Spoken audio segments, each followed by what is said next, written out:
Freak the Mighty, Chapter 10, Rats or Worse. One thing that happened over the summer, I grew even more. Grim takes a look at me one day and he goes, "All that walking you do, it must be stretching out your legs and carrying poor Kevin around. That seems to be putting real muscle on you." He's not that heavy. And anyhow, it's not fair everybody always says, "Poor Kevin," just because he didn't grow. Grim gives me this long, sorrowful look, and then he clears his throat and says, "You're quite right. He is a rather remarkable boy. He's memorized almost the whole dictionary. You can ask him anything, and he knows what it means."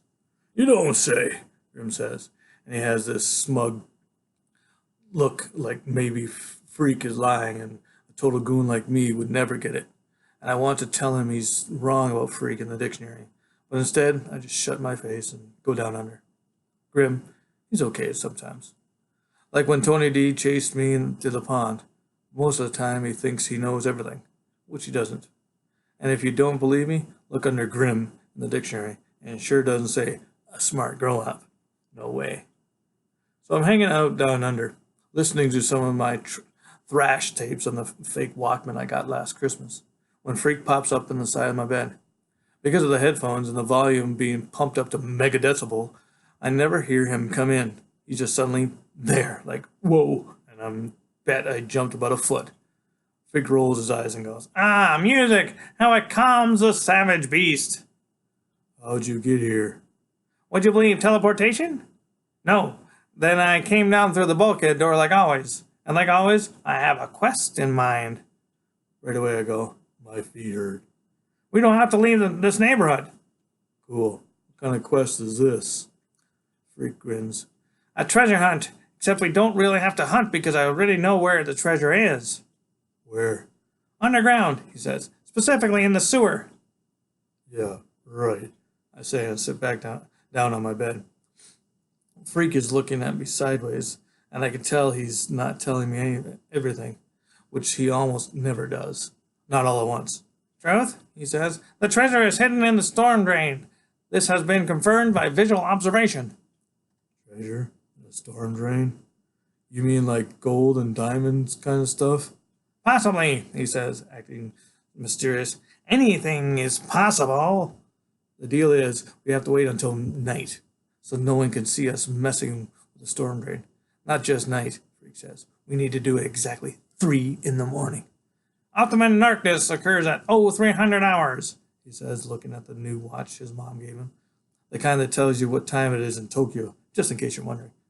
"We must dress in black and cover our faces with soot." For the next couple hours, we try to find soot. But it turns out you need a fireplace for soot, or at least a chimney. So Freak finally decides that my idea about using regular dirt will have to do. "I've got black dungarees," I say, "but no black shirts. Can I just wear a dirty shirt?" Freak makes a face and says, "What a disgusting idea. Don't worry about the shirt. I'll get you one. Can you imagine black socks?" You ever notice how long it takes for things to happen when you know they're supposed to happen? My fake Walkman has a built-in alarm, and I set it for 2 in the morning and wear the headphones to bed. But before you can wake up, you have to fall asleep. And I never do fall asleep because I keep waiting for the alarm to go off, which is, I know, typical butthead behavior. I'm lying awake at the dark on a hot summer night, and I'm thinking, treasure in the sewer. What kind of quest is this, huh? Is Freak completely making this up or what? Meanwhile, there's this cricket making this cricket noise that normally is okay, except when you're trying to fall asleep, and then it's not okay, and you want a big can of Raids, send it to Disney World or Insect Heaven or wherever it is that dead crickets go. Question.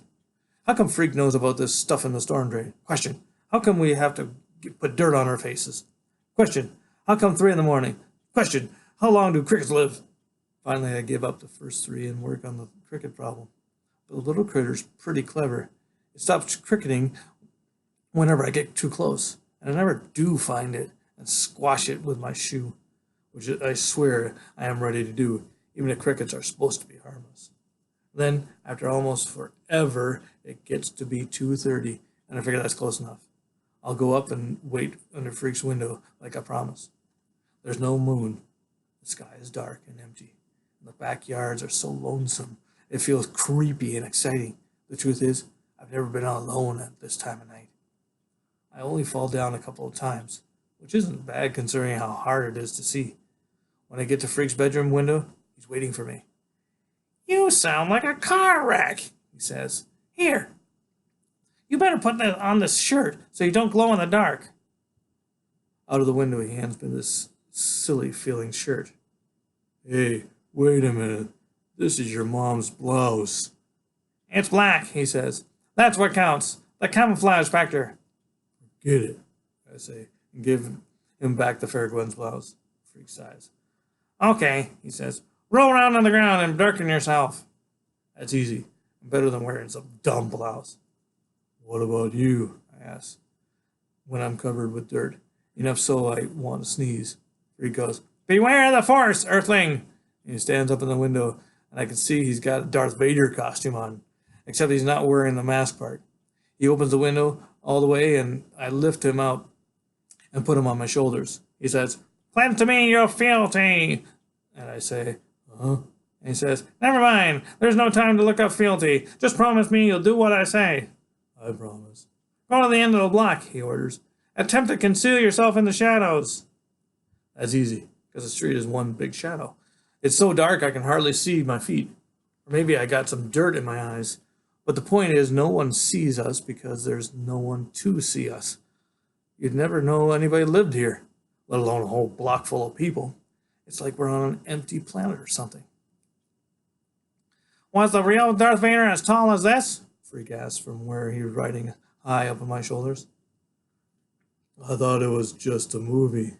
You know what I mean. What's that? That is a cat that runs out from under my feet. So out of nowhere, suddenly, our heart goes wham. Was it a black cat? Freak wants to know.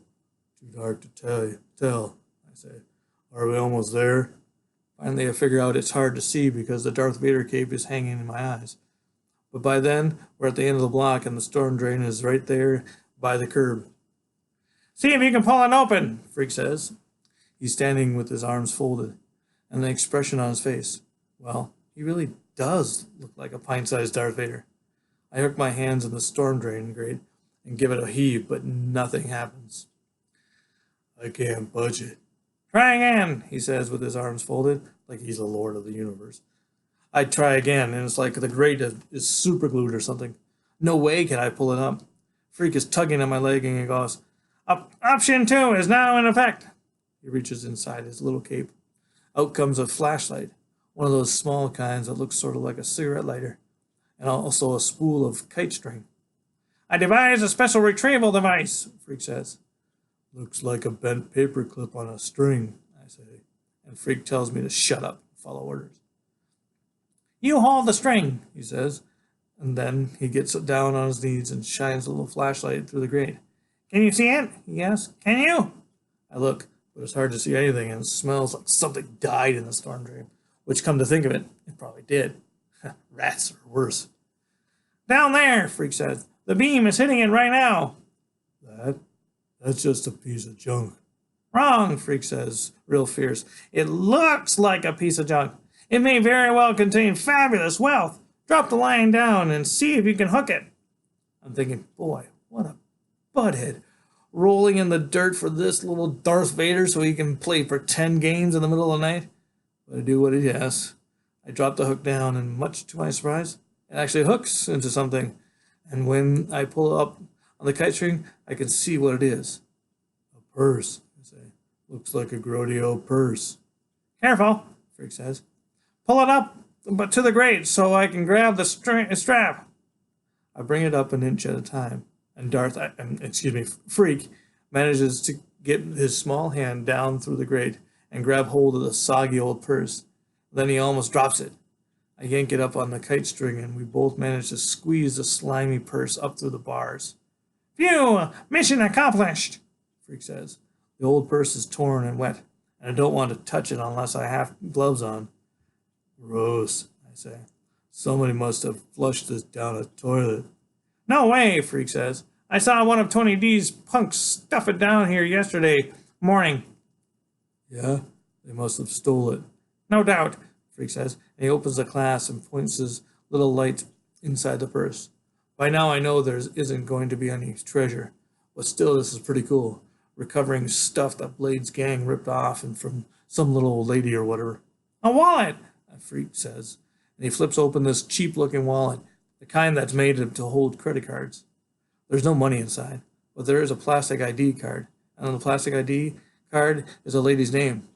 Loretta Lee. Freak says, I'll bet you anything she's a damsel in distress. which, as it turns out, is almost true. The real deal is that she's a damsel who causes distress, which you find out the very next day.